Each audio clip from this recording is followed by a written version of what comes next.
बिस्मिल्लाहिर्रहमानिर्रहीम। अस्सलाम वालेकुम दोस्तों। वीडियो शुरू करने से पहले मेरे चैनल को सब्सक्राइब करें और नीचे दिए हुए बेल आइकन पे क्लिक करें ताकि आने वाली वीडियोस का आपको नोटिफिकेशन मौसूल हो सके। दोस्तों, आज फिर हम आपके सामने लिप्पी फिप्पी रिपोर्ट का वीकली डाटा एनालिसिस की वीडियो लेके हाज़िर हैं। इस वीक जो गुज़रा उसके अंदर जो हमने लास्ट लिप्पी फिप्पी रिपोर्ट में एनालिसिस दिया था कि गवर्नमेंट की पोजीशन लॉन्ग मार्च के साथ इंटरनेशनल अरीना पे यूक्रेन और रूस की जंग और इसके अलावा ट्रेड डेफिसिट और आने वाले मंथ में मतलब मार्च के मंथ के आखिरी वीक में मॉनेटरी पॉलिसी से रिलेटेड जो ख़बरें होंगी वो मार्केट को इस तरह रखेंगी कि मार्केट मिक्स ट्रेंड में रहेगी। ऑल्दो के मार्केट ने एक दिन बड़ा अच्छा परफॉर्म किया, लेकिन ओवरऑल अगर हम रिज़ल्ट देखें पूरे वीक का तो मार्केट इन कमुलेशन तकरीबन 200 पॉइंट का इंक्रीज़ शो करती है, जिसके अंदर एक बड़ा अहम दिन था कि आपकी मार्केट ने 500 पॉइंट या 400 पॉइंट की गिरावट शो की और उसके बाद मार्केट रिकवर करती हुई बड़े पॉजिटिव लेवल पे बंद हुई और उसके बाद नेक्स्ट डे जो थी वो मार्केट ने डाउनफॉल शो किया। ऑल ऑफ अबव मार्केट इस पूरे वीक में जिस तरह एक्सपेक्टेशन थी कि मिक्स मोड में और लोअर वॉल्यूम के साथ चलेगी, उसी तरह मार्केट ने परफॉर्म किया। वॉल्यूम पिछले वीक के कंपैरिजन में कम हुए, मतलब शरिंग डाउन हुए। अगर हम इसी तरह इंटरनेशनल अरीना पे देखें क्या प्रोग्रेस हुई तो हमें नज़र आता है नेक्स्ट वीक में यूक्रेन रूस जंग के अंदर जो अभी एक हफ़्ते की जंग बंदी हुई है उसमें कुछ ना कुछ पॉजिटिव ख़बरें आने के चांसेस हैं, लेकिन आपको फिर भी नज़र रखनी है क्योंकि इस वीक का जो डाटा है वो काफ़ी कुछ बताएगा हमें कि क्या सोचा जा रहा है और अभी भी अनसर्टेनिटी किस लेवल की है। उसके साथ साथ लॉन्ग मार्च और अदम एतमाद की जो एक कैंपेन चली हुई है उसके अंदर एक दिन पोजीशन गवर्नमेंट की बेहतर लगती है, एक दिन पोजीशन ऑपोजिशन की बेहतर लगती है, लेकिन हमारे अपने ख्याल में ये कामयाब होने वाली नहीं। लेकिन मार्केट में जिस तरह अनसर्टेनिटी इन चीज़ों ने कायम की हुई है उसकी वजह से मार्केट में लोग पोजीशन लेने से डर रहे हैं और ख़ुसूसन जिन बड़े प्लेयरों को यहाँ अच्छा किरदार अदा करना चाहिए था उन्होंने अच्छा किरदार अदा नहीं किया। लाइक मैंने लास्ट वीक आपको बताया था कि म्यूचुअल फंड ही हैवी सेलर थे, जबकि 5 या 6 की पीई की मार्केट के ऊपर सबसे बड़े प्लेयर म्यूचुअल फंड्स या कंपनी या बैंक आके आपको सपोर्ट करते हैं और वो अच्छी पोजीशन लेते हैं और वो देखते हैं कि ये इतनी चीप पी है कि यहाँ से मार्केट अच्छे मल्टीप्लायर पे जाएगी और वो 6-6 महीनों 4-4 महीनों की पोजीशन ले लेते हैं। अब फिर इस वीक में भी मार्केट के पास अनसर्टेनिटी कंडीशन ही नज़र आती है, लेकिन हम पहले डाटा देखते हैं और उसके बाद एनालिसिस देंगे कि क्या सिलसिला हमें नज़र आता है। डेटा वाइज देखा जाए तो सबसे बड़े बायर जो इस वीक में इमर्ज हुए वो थे ब्रोकर कम्युनिटी, और ब्रोकर कम्युनिटी ने इस दफ़ा इस तरह का बाय आउट किया या बाइंग की कि जिससे हमें क्लियर कट इंडिकेट होता है कि मार्केट बहुत चीप प्राइसेस पे थी और इसी वजह से हम ये कह रहे थे कि दूसरे बड़े भी क्लाइंट्स जिस तरह म्यूचुअल फंड्स या कोई भी ऑर्गेनाइजेशन आगे आए, क्योंकि इस वक्त मार्केट में जो हालात हैं वो ऐसी अट्रैक्टिव पोजीशन पे हैं कि जहां आप पोजीशन ले सकते हैं। अब उसके अलावा जो सेकंड बड़े बायर सामने आते हैं मर्ज होके वो हैं बैंक्स, और जो टॉप लेवल के सेलर आते हैं फॉरेन कॉरपोरेट्स ने भी सेलिंग की, लेकिन इस दफ़ा फॉरेन कॉरपोरेट्स नहीं है।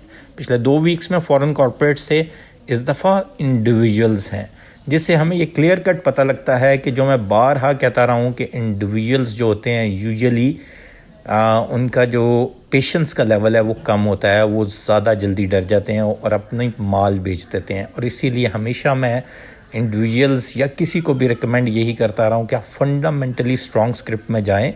मार्केट नीचे भी जाती है, आपका स्क्रिप्ट जल्दी रिकवर करेगा जैसे ही मार्केट के हालात अच्छे होते हैं, जिसकी मैंने एक एग्जांपल टीजीएल दी थी। मैंने कुछ और भी एग्जांपल्स दी और मैंने उनकी रीज़न्स भी बताई कि ये किस तरह बेहतर होती हुई नज़र आएंगी, और जैसे ही मार्केट को देखा जाए जितनी मार्केट गिरी है वो पॉजिटिव लेवल पे ही खड़ी थी जहां मैंने रिकमेंडेशन दी थी। अब यहाँ से पता लगता है कि लास्ट 2 वीक का डाटा देख के या पिछले वीक का डाटा देख के ख़ुसूसन इंडिविजुअल्स ने ये सोचा कि मार्केट शायद और नीचे जाए। ठीक है, कुछ प्राइसेस, कुछ स्क्रिप्ट्स की प्राइसेस नीचे जा सकती हैं, मैंने ये लास्ट वीक भी कहा था, लेकिन जो फंडामेंटली स्ट्रॉन्ग स्क्रिप्ट है वो ऑलमोस्ट अपनी लोअर साइड को टच कर चुके हैं। अलहदा बात है किसी एक की 1 या 2 स्क्रिप्ट या चंद एक स्क्रिप्ट्स की ऐसी बुरे हालात हों कि वो और नीचे गिर जाएं, इवन दो वो फंडामेंटली स्ट्रॉन्ग हो, लेकिन या उसके सेक्टर से रिलेटेड कोई बैड न्यूज़ आ जाए। लेकिन ओवरऑल अगर हम देखा जाए तो मार्केट में जो फंडामेंटली स्ट्रॉन्ग स्क्रिप्ट हैं वो बड़ी चीप वैल्यू पे मिल रहे थे, और अभी पोजीशन का टाइम था जिसकी क्लियर कट इंडिकेशन हमें ब्रोकर्स कम्युनिटी ने दी है। क्लाइंट वाइज इन्फॉर्मेशन मैंने आप लोगों से शेयर कर दी है। अब हम देखते हैं सेक्टर वाइज डाटा क्या रहा। सबसे पहले बैंकिंग सेक्टर है। बैंकिंग सेक्टर में अदर ऑर्गेनाइजेशन की काफ़ी सेलिंग है नेट लेवल की, और अगर देखा जाए तो जो बायर हैं इसमें बैंक्स ही हैं और ओवरसीज़ पाकिस्तानी हैं। एक इम्पॉर्टेंट चीज़ ये है कि सबसे बड़े जो बायर इस वीक के खड़े हुए हैं उन्होंने भी इसमें सेलिंग की, ब्रोकर कम्युनिटी ने, और इंश्योरेंस कॉरपोरेशन और इसके अलावा तमाम लोगों ने इसमें सेलिंग की। हत्ता कि बैंकिंग सेक्टर एक ऐसा सेक्टर है जो इस वक्त अपनी बड़ी अच्छी एवैल्यूएशन पे चल रहा है, और एवैल्यूएशन से मुराद ये है कि इन्होंने अपना अपसर्ज हासिल किया हुआ है एक लेवल का, जिसमें मैं ये कह सकता हूँ 60 से 70% अपसर्ज अचीव कर लिया हुआ है।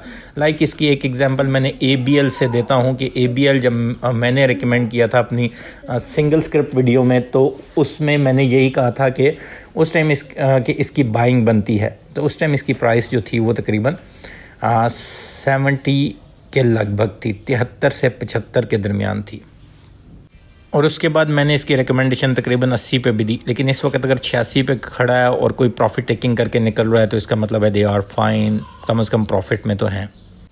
अगला सेक्टर है सीमेंट सेक्टर। सीमेंट सेक्टर में जिस तरह मैंने बताया कि अभी रिज़ल्ट नहीं आते, तो मार्च का, फरवरी का और जनवरी का सीज़न ये थोड़ा सा डल रहते हैं। इसके अंदर जो सबसे बैड न्यूज़ है कि ये यूक्रेन वॉर की वजह से कोल प्राइसेस जो हैं वो $330 को हिट कर गई हैं, और 300 के बैंड में ट्रेड कर रही हैं, 250 से ऊपर हैं, जिससे ये अलार्मिंग सिचुएशन है कि कोल की बेस के ऊपर जो सीमेंट पावर जनरेशन हो रही है उसको इम्पैक्ट आने के काफ़ी ज़्यादा चांसेस हैं। इसके अंदर बड़े बायर्स इंडिविजुअल्स हैं, म्यूचुअल फंड्स ने सेलिंग की है, और इतने बड़े ज़्यादा वॉल्यूम नेट लेवल पे नहीं जनरेट हो सके। इससे अगला सेक्टर देखें तो फर्टिलाइज़र सेक्टर है। फर्टिलाइज़र सेक्टर के मोस्ट ऑफ दैम के जो हैं वो रिज़ल्ट शेयर हो चुके हैं, और रिज़ल्ट के लिहाज से देखा जाए तो इसमें भी इतने ज़्यादा वॉल्यूम नहीं नज़र आते नेट लेवल पे, लेकिन ओवरऑल रिज़ल्ट्स के लिहाज से देखा जाए तो सेक्टर ने अच्छा परफॉर्म किया है। इसमें भी लोगों ने अगर स्टेक वाइज देखा जाए तो ब्रोकर कम्युनिटी ने इसमें स्टेक लिया है, और म्यूचुअल फंड में सेलिंग की है, बाकी अदर ऑर्गेनाइजेशन और कंपनीज़ और बैंक्स ने इसमें स्टेक लिया, इंडिविजुअल्स ने इसमें सेलिंग की है। अगला सेक्टर देखें तो पावर जनरेशन है। ब्रोकर कम्युनिटी ने बड़ा स्लाइट लेवल का स्टेक लिया है, और बड़ी स्लाइट लेवल की नेट लेवल की इसमें बाइंग और सेलिंग हुई है, और ये बेसिकली डिविडेंड यील्ड वाला सेक्टर होता है ज़्यादातर। इसके अंदर इतनी प्राइसेस एस्केलेट नहीं करती, इसलिए ये अट्रैक्शन उस लेवल की नहीं रखता, और इसमें चंद एक स्क्रिप्ट ही ज़्यादा वैल्यू है। लेकिन इस डाउन द लाइन इसका फ़ायदा ये होता है कि बुरे हालात में भी ये सेक्टर ऑलमोस्ट अपनी प्राइसेस सस्टेन करता है। अगला सेक्टर जो है वो ऑयल एंड गैस एक्सप्लोरेशन का सेक्टर है। इसके अंदर ब्रोकर कम्युनिटी थोड़ी सी पॉजिटिव है, म्यूचुअल फंड ने इसमें ज़्यादा स्टेक लिया हुआ है। ओवरऑल देखा जाए तो नेट लेवल पे म्यूचुअल फंड ने 55 मिलियन रुपीज़ का नेट लेवल का स्टेक लिया है। और अगर ये देखा जाए तो इससे रिलेटेड जो न्यूज़ एक और सी थी कि इमरान खान ने जब 10 रुपये प्राइस सेल की गिराई तो इनको इम्पैक्ट हो सकता है इनकी स्टोरेज और दूसरी चीज़ों के लिए। लेकिन दूसरे एंड से देखा जाए तो क्रूड ऑयल प्राइसेस $113 के गिर्द ट्रेड कर रही हैं यूक्रेन वार की वजह से, और वो भी इसको इम्पैक्ट कर सकता है। इसलिए इसके अंदर अभी वाइजली स्टेप लेने चाहिए फॉर 2 to 3 मंथ के टाइम पीरियड के लिए जो जाना चाहते हैं।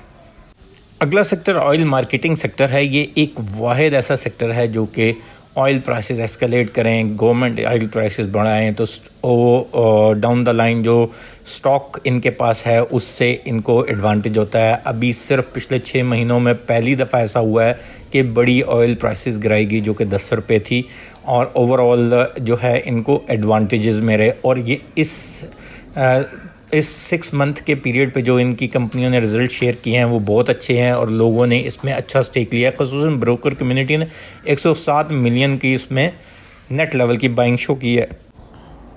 अच्छा, इसमें देखा जाए तो फॉरेन कॉर्पोरेट्स ने बड़ी हाई लेवल की सेलिंग की है, जो कि 188 मिलियन की नेट लेवल की सेलिंग है। ऑल्दो कि ये सेक्टर ऐसा है कि ये बड़ी देर बाद मैं ये कहूँगा पिछले 1-2 सालों में इसने को इतना एक्स्ट्रॉर्डनरी परफॉर्म नहीं किया था, लेकिन इस साल नज़र आता है कि इनके रिज़ल्ट बहुत एक्स्ट्रॉर्डनरी आएंगे और जो लोग अभी स्टेक लेंगे वो 6 महीनों के लिहाज से उनके लिए ये बहुत बेहतर और मुफीद साबित हो सकता है।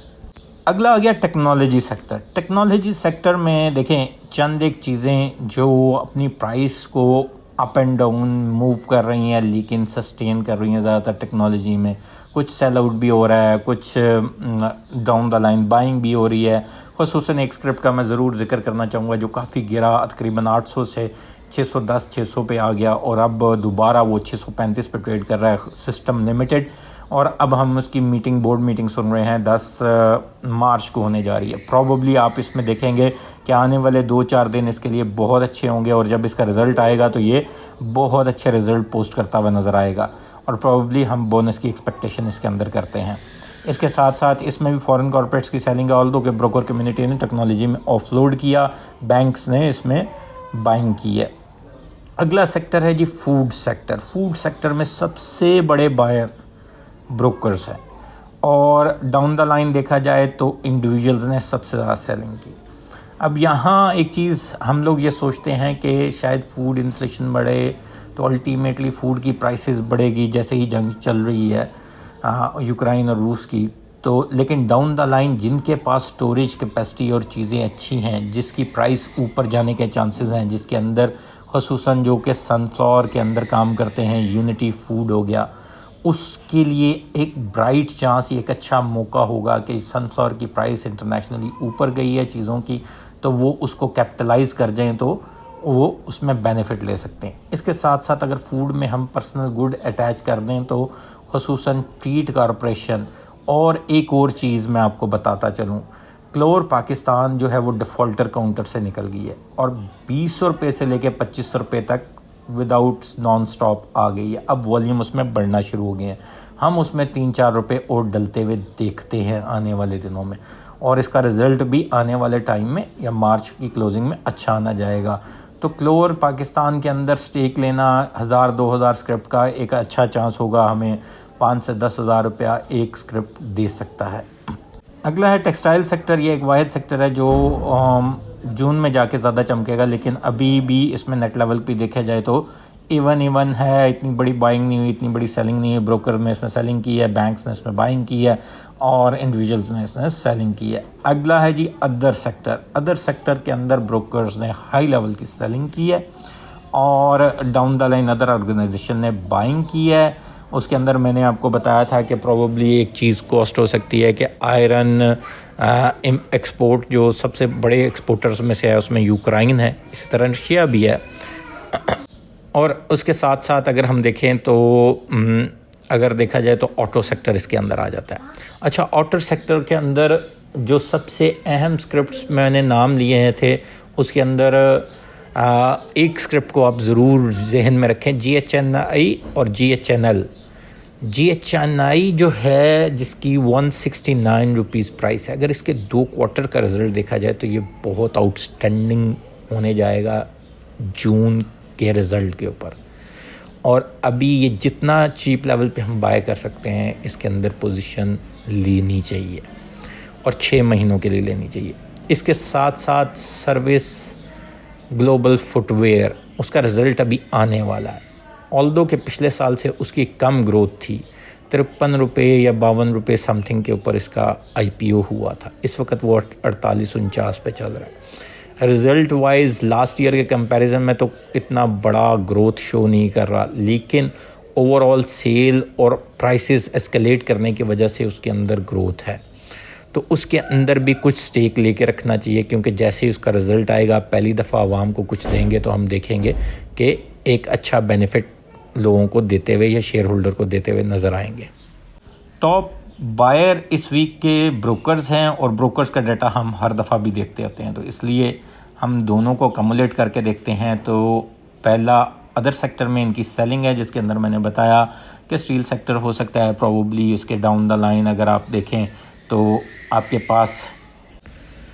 और ब्रोकर कम्युनिटी ने जो सबसे बड़ी बाइंग की वो फूड सेक्टर के अंदर, उसके बाद ऑयल मार्केटिंग सेक्टर है। ऑयल मार्केटिंग सेक्टर में याद रखिएगा कि आने वाला क्वार्टर भी बहुत अच्छा होगा रिजल्ट वाइज।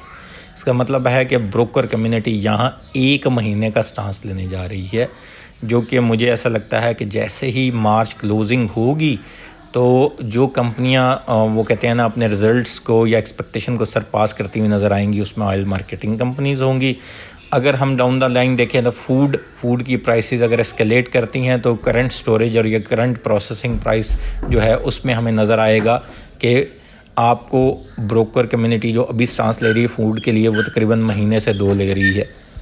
इसके अलावा अगर आप पूरे फूड सेक्टर को चेक कर लें तो सबसे ज़्यादा स्टांस लेते हुए ब्रोकर कम्युनिटी यूनिटी, क्लोवर, और अगर फूड और पर्सनल गुड को साथ अटैच कर लिया जाए तो आपको ट्रीट कॉरपोरेशन में लेती हुई नज़र आती है, और सारे ही इस वक्त चीप प्राइसेस पे हैं। यूनिटी थोड़ा सा एस्केलेटेड है, उसके अंदर थोड़ा सा रिस्क है लेना, लेकिन ब्रोकर कम्युनिटी के माइंड में यही है कि जो सनफ्लावर की प्राइस बढ़ी है और इनके पास जो सनफ्लावर की जो स्टोरेज कैपेसिटी है उस लिहाज से इनको एडवांटेज होने जा सकता है शॉर्ट टर्म बेसिस पे, और इसी की वजह से शायद इन्होंने स्टांस लिया है। अगले अगर टॉप बायर देखे जाएं तो बैंक्स हैं। बैंक्स ने अदर सेक्टर सब के अंदर बाइंग की है, और ख़ुसूसन उन्होंने बैंक्स के अंदर ख़ुद अपनी बाइंग बहुत ज़्यादा की हुई है। और इसके दूसरे नंबर पे जो उन्होंने बाइंग की है वो टेक्नोलॉजी में चंद एक आइटम्स के रिज़ल्ट्स आने वाले हैं, जिस तरह सीमेंटेड सिस्टम लिमिटेड का मैंने बताया, इस तरह एवेंसियन है, ऑक्टोपस है, इनके रिज़ल्ट्स आने हैं। ऑल्दो के टेली ने रिज़ल्ट अच्छा शो किया था, उसकी एक रीज़न ये भी होती है कि यूजुअली जब आपका IPO आ रहा होता है तो आप अच्छी चीज़ें या अच्छे स्टैटिस्टिक्स या आप अच्छी चीज़ें सेव करके रखते हैं ताकि आपकी जो सिस्टर कंसर्न है उसको IPO के अंदर एडवांटेज हो सके। और हम नियर फ्यूचर में देखेंगे कि IPO के बारे में कुछ ना कुछ न्यूज़ फाइनलाइज़ करते हुए या डेट फाइनलाइज़ करते हुए जम बोर्ड पे ये लोग लाते हुए नज़र आएंगे, क्योंकि अभी टेंशन होने की वजह से प्रॉबली इन्होंने जो था अपना IPO वो थोड़ा सा हॉल्ट कर दिया है। अदरवाइज़ ये प्रॉबली चांस ये था कि मार्च के अंदर इसे फ्लोट कर जाते।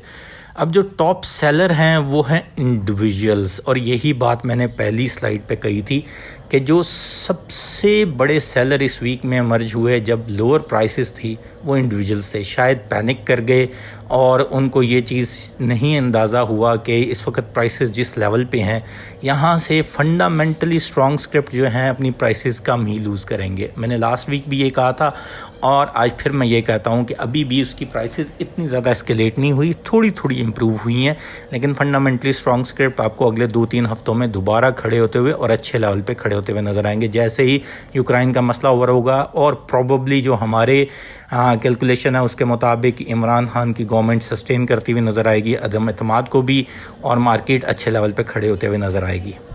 आज की वीडियो में मैंने आपको चंद एक स्क्रिप्ट जिनका नाम F service global footwear, Gandhara industries और GHNI, और इसके साथ साथ मैं आपको कहूँगा सिस्टम्स, एवेंसियन, और ख़ुसूसन मैं एक चीज़ ज़रूर मेंशन करना चाहूँगा कि अभी टाइम है GGL में स्टांस लेने का, और GGL आपको रिकवर करता हुआ और बहुत अच्छा परफॉर्म करता हुआ नज़र आएगा। और प्रॉबली ये एक फंडामेंटली स्ट्रॉन्ग कंपनी है, इसने बड़े अच्छे result over the time post किए हैं। आने वाले IPO के लिहाज से ये लोग लाजमी कई ऐसे स्टेप कर सकते हैं जिसके अंदर आपको नज़र आएगा कि ये दोबारा 25 से प्लस या 30 के राउंड अबाउट आपको ट्रेड होती हुई जल्द अज जल्द नज़र आएगी। और प्रॉबली मार्च की जो इनकी अनाउंसमेंट्स होंगी उसके अंदर ये बहुत बेहतर परफॉर्म करना नज़र आएगी। याद रखिए किसी भी स्क्रिप्ट में स्टांस लें तो उसकी अपनी ड्यू डिलिजेंस ज़रूर करें, और एक चीज़ जहन में रखिएगा कि थोड़ी देर के लिए स्टांस ना लिया करें। फंडामेंटली स्ट्रॉन्ग स्क्रिप्ट में कुछ टाइम के लिए स्टांस लिया करें ताकि आपकी जो अजम्पशंस या आपकी जो एक्सपेक्टेशन है उसके मुताबिक अगर परफॉर्म करती है, उसके मुताबिक रहती है, तो अल्टीमेटली आपको उसका पे बैक ज़रूर मिलेगा। मार्केट की एक्सपेक्टेशन वाइज देखा जाए तो आने वाला वीक कुछ बेहतर होता हुआ नज़र आता है, ख़ुसूसन यूक्रेन वॉर के लिहाज से अच्छी न्यूज़ होती हुई नज़र आएगी। इसके साथ साथ हमें जो ये है अदम एतमाद, इसके लिए इसके साथ साथ भी ख़बरें जो हैं पॉजिटिव आना शुरू हो जाएंगी कि इमरान खान की गवर्नमेंट सस्टेन करती हुई नज़र आ रही होगी। और अगर हम मंडे की मार्केट देखें तो मंडे की मार्केट को होना ये चाहिए कि मिक्स ट्रेंड में रहना चाहिए, अनलेस के there is not huge news. और इसके साथ साथ मैं कोशिश करूँगा कि आपको डेली रिव्यू भी दोबारा रिज्यूम किया करूँ ताकि आप लोगों को रेगुलर न्यूज़ और अपडेट्स मिलती रहें। और अगले 5-7 दिनों में हम ये भी ज़रूर देखेंगे कि यूसुफ वीविंग आपको कोई ना कोई अपडेट्स इस अपने राइड शेयर के बारे में देती हुई नज़र आएगी। शुक्रिया दोस्तों, चैनल को सब्सक्राइब करना मत भूलिएगा। अल्लाह हाफ़िज़।